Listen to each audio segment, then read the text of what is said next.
देखिए, कहा यह जा रहा है कि राहुल गांधी की यात्रा में सीएम नीतीश और लालू यादव या तेजस्वी यादव उन्हें भी आमंत्रित किया गया है, लेकिन जेडीयू और आरजेडी की तरफ से जो बयान आए हैं वो चौंकाने वाले हैं। सुनाते हैं पहले कि क्या कुछ बयान आया है। देखिए, इसकी जानकारी हमें नहीं है, लेकिन अगर यात्रा हो रही है और बिहार से गुजर रही है तो नैतिक समर्थन है हमारा। समर्थन आप लोग देंगे, मतलब नीतीश कुमार जाएंगे? क्योंकि नीतीश कुमार को बुलाया गया है। अब बुलाया गया है, वो जाएंगे नहीं जाएंगे, क्या उनका कार्यक्रम बना है इसके बारे में जानकारी नहीं है, लेकिन नैतिक समर्थन रहेगा। लेकिन आप लोग समर्थन कांग्रेस को देंगे? नैतिक समर्थन है, ये है। एक ही गठबंधन के लोग हैं, इंडिया गठबंधन के लोग हैं, राहुल जी बड़े लीडर हैं भाई। तो सारे पार्टी का अलग अलग अपना स्टैंड है और ये हमारे माननीय नेता तय करेंगे। मतलब लगता है कि लालू यादव वहां जाएंगे? माननीय नेता हमारे तय करेंगे।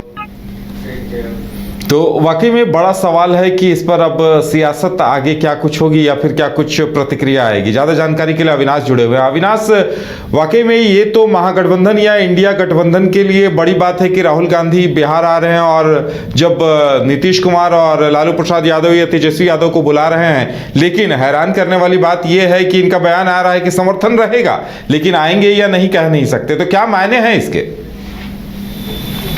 देखिए, बिल्कुल उदय, और जिस तरीके से ये राहुल गांधी का, यूं कहें कांग्रेस पार्टी का ये जो भारत जोड़ो न्याय यात्रा है, और ये बिहार को टच करेगी। पूर्णिया में जो है उनकी यात्रा होगी और कांग्रेस कह रही है कि लालू प्रसाद यादव और बिहार के मुख्यमंत्री नीतीश कुमार वहां पहुंचेंगे, निमंत्रण भी दिया है। लेकिन जिस तरीके से बयान सामने आ रहे हैं जेडीयू के तरफ से कि जो पार्टी कांग्रेस पार्टी है इंडिया गठबंधन की जो है मुख्य अंग है, लेकिन नीतीश कुमार जाएंगे या नहीं जाएंगे उसकी ज्यादा जानकारी हमें नहीं है। कांग्रेस जो जेडीयू के प्रवक्ता उन्होंने कहा, लेकिन ये साफ उन्होंने कहा है कि क्योंकि इंडिया गठबंधन के साथ हम लोग हैं तो जेडीयू की नैतिक समर्थन जरूर रहेगा। इसका मतलब यह संकेत देता है कि नीतीश कुमार जा भी सकते हैं। वहीं अगर आरजेडी के कोटे से मंत्री शमीम अहमद से हमने जब बात की है, आलोक मेहता से भी हमने बात की है, बीजेपी की तरफ से भी हमने बात की है, तो इन तमाम आरजेडी के मंत्रियों ने साफ कहा कि हर एक पार्टी का एक अपना पॉलिटिकल जो है स्टैंड रहता है, और इस पे बड़े जो हमारे पार्टी के सर्वमान्य नेता यानी कि लालू प्रसाद यादव ही तय करेंगे कि उनको जाना है या नहीं जाना है।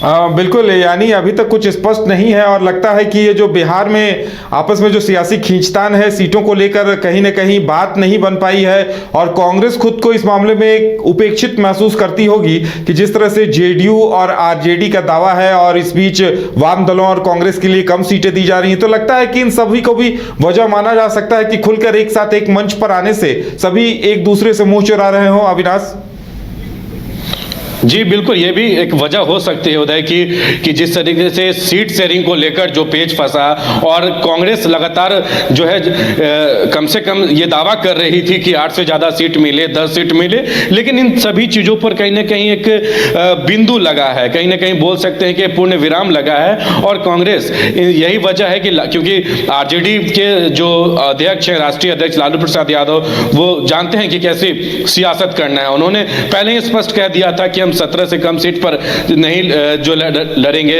17 सीट हमारी रहेगी। जेडीयू भी 17 सीट की दावा करती है।